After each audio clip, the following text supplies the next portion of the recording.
Hi there, welcome back to Hoopsa. QPR suffered their third home loss of the season on Saturday, losing 3-1 to Coventry, making it now 1 in 20 wins at Loftus Road. I was sat in the Stambowl stand, so here's my take on the match. Going into this game, Coventry had won just 1 in 8 in the Championship this season, a 3-0 home win against Middlesbrough. Their overall record includes 5 draws and 2 losses. Of course, Coventry had a very busy summer, with the sale of Gakores to Sporting for 20 million and Gustavo Hamer to Sheffield United for 17 million. They got very busy with that money, spending 30 million on the likes of Hardy Wright for 9 million, Ellis Sims for 7 million, Liam Kitching for 4.5, Emick for 4.3 million, and a number of others, including Jay De Silva on a free from Bristol City. That's quite the summer transfer window, but from their record this season, it seems that it's been taking a bit of time for these players to start bedding in.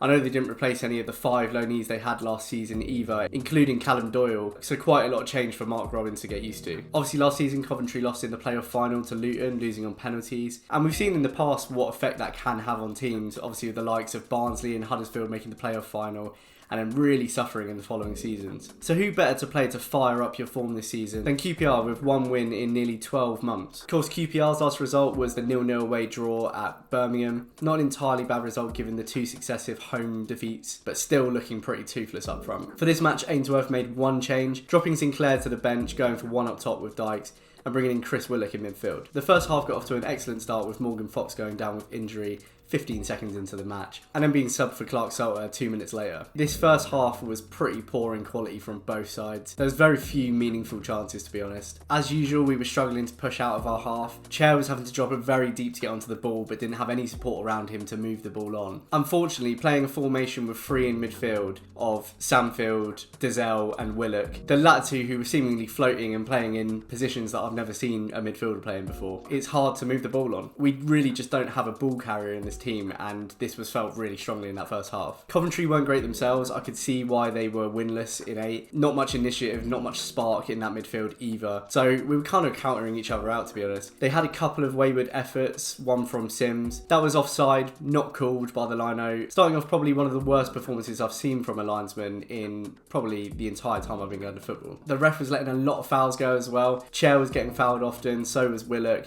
and he wasn't getting the cards out. Seems to be a common thing in the Championship these days. There were a couple of QPR efforts, a good save from a Dykes header. Dazelle tried to have a shot on the left-hand side of the box, but couldn't quite get enough power into it. I also noticed that the wing-backs were struggling to get high up the pitch as well. Obviously on Smith's side, he had De Silva to contend with, who was playing very advanced himself. Obviously a tactical choice from Robbins, and that was carrying out our wings, so there was really no creativity going forwards. 0-0 going into the second half, and for me, despite the lack of creativity from Coventry, it just felt like a matter of time before they produce a good effort. It continued more or less the same as the first for the first 10 minutes or so, and then on 56 minutes, inevitably, Coventry went 1-0 up. Now, I'm not making excuses, but I feel this one was pretty unlucky. De Silva's free kick was played into the box, bounced off a Coventry player, and fell to Ellis Sims 3 yards out to tap in. He was also offside. I'm not using that as an excuse at all because QPR were very poor, but it was offside. The linesman down that end seemingly as poor as the one we had down our end. It just felt to me, as with most games at Loftus Road, that once we go a goal down, we're not going to get back into the game. On 60 minutes, Coventry made it 2-0. Coventry charged up the pitch with our defence out of shape. The ball was taken around Jake Clark Salter. Godden's shot hit his own man and fell to Eccles just outside of the box, and he was able to pick out the right-hand corner with the help of what looked like a deflection from Kakai,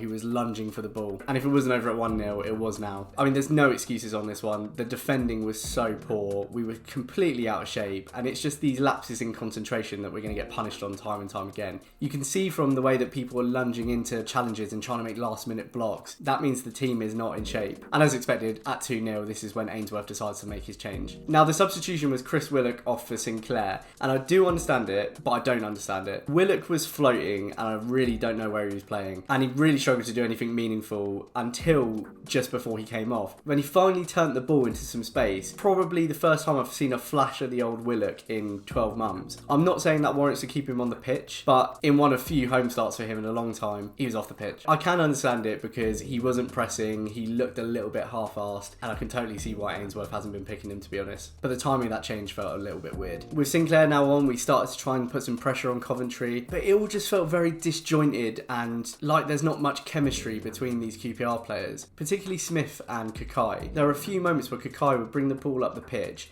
and he'd be telling Smith to come closer to him to drop the ball rather than trying to play the ball in behind him or over the top. And it meant that there was a defender on him blocking the pass at all times. The other thing I noticed is there's so many opportunities where we get down the byline, have a good chance to just put an early cross in, and we decide to play it back, play it to another man, back out to the wing, and then into the box. So it takes 5-6 passes before it should have actually gone in, by which point everyone's marked in the box anyway. If Ainsworth wants to play this direct style of football, we need to be getting the ball in sooner. There are a very small handful of decent crosses into the box, but Dykes couldn't get on the end of any of them. He missed a great opportunity with a low ball into the box. He put one shot way past the left post. And this is the problem for me. If we're going to rely on crossing, we're going to have to get a lot more into the box if we're going to expect Dykes to get on the end of them. Sinclair actually tried to play with the ball on the ground and tried to take the game directly to them, showing why he should have started on the pitch rather than Willock. And soon after, we should have had a penalty. Sinclair charged into the box and was wiped out by the Coventry keeper, and somehow the referee gave a goal kick, which I can't even understand from there how that's even possible. It's a red card, it's a penalty, and he gave a goal kick instead. At the time, I thought the ref might have missed it, but watching it on the highlights, it's so clearly in front of him. The linesman in front of us, who had an absolutely shocking game, didn't flag for it, didn't see anything even though it's right in front of him. And again, it sounds like I'm making excuses. I'm genuinely not, because QPR were really poor,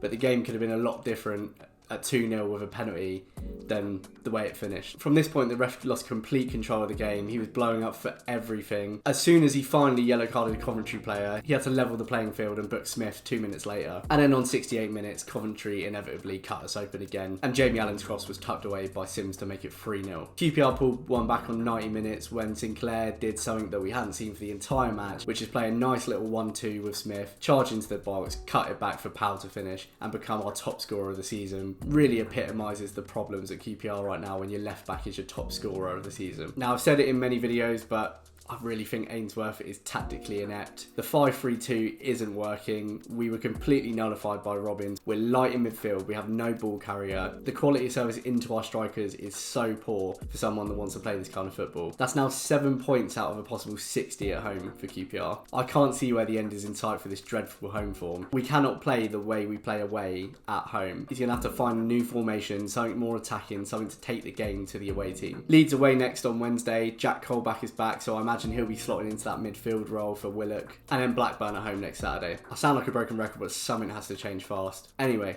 thank you very much for watching. If you have any thoughts yourself, please let me know in the comments. If you've enjoyed the video, then please subscribe. It really helps me out. And I'll see you next time. Cheers.